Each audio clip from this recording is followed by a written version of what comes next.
সারাপ অনেক দুষ্টু হয়ে গেছে, দেখেন কত দুষ্টুমি করে সে। আমার পেঁয়াজ রসুনের জাপি নিয়ে সে দৌড়াদৌড়ি করতেছে, ঠেলতেছে, আবার হাতে ময়লা লাগলে আবার সেটাও ঝাড়তেছে। মাশাআল্লাহ, সে অনেক দুষ্টু বেবি। আসসালামু আলাইকুম, কেমন আছেন সবাই? আশা করি ভালো আছেন। এই তো আমি আজকে রান্না করব সারাফের জন্য চিংড়ি মাছ, আর আমাদের জন্য রুই মাছ আর শাকভাজি করে নেব। তো এখন বাজে দুপুর প্রায় 2টার মতো। সারাফ দুষ্টুমি করলে ওরে ঘুম পাড়াই দিলাম। এই ফাঁকে আমি আবার রাইস কুকারে শাকটা সিদ্ধ বসাই দিলাম।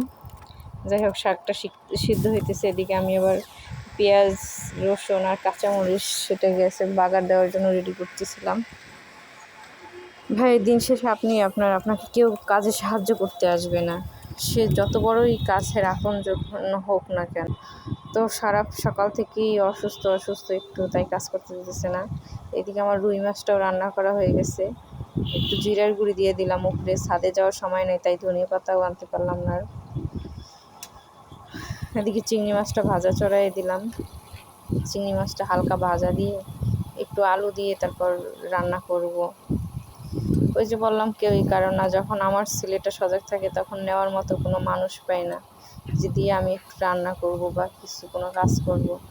যখন আমি ফ্রি থাকি তখন সবাই ফ্রি থাকে, যেমন ওর দাদা দাদি হোক বা ওর বাবা হোক, সবাই এক টাইপের। ভাই, মাদের যে দায়িত্ব, সেই দায়িত্বের আর কোনো শেষ নেই, শুরু আছে।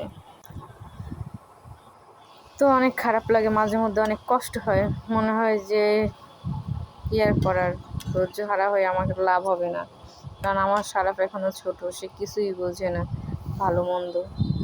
তো এদিকে আমি চিংড়ি মাছটাও বসাই দিলাম। সারাফও ঘুমাচ্ছে, এই ফাঁকে আমি সব কাজই করে নিলাম। আলুটা সিদ্ধ হয়ে গেছে, দেখলাম যে হয়ে গেল। তো আমাদের চ্যানেলটা ভিডিও যদি ভালো লাগে তাহলে ফেসবুক পেজ থেকে দেখলে ফলো করবেন, আর যদি ইউটিউব চ্যানেল থেকে দেখেন তাহলে সাবস্ক্রাইব করবেন। সবাই ভালো থাকবেন আর আমাদের ভিডিওগুলো দেখবেন, প্লিজ আমাদের পাশে থাকবেন, বারবার করে বলতেছি।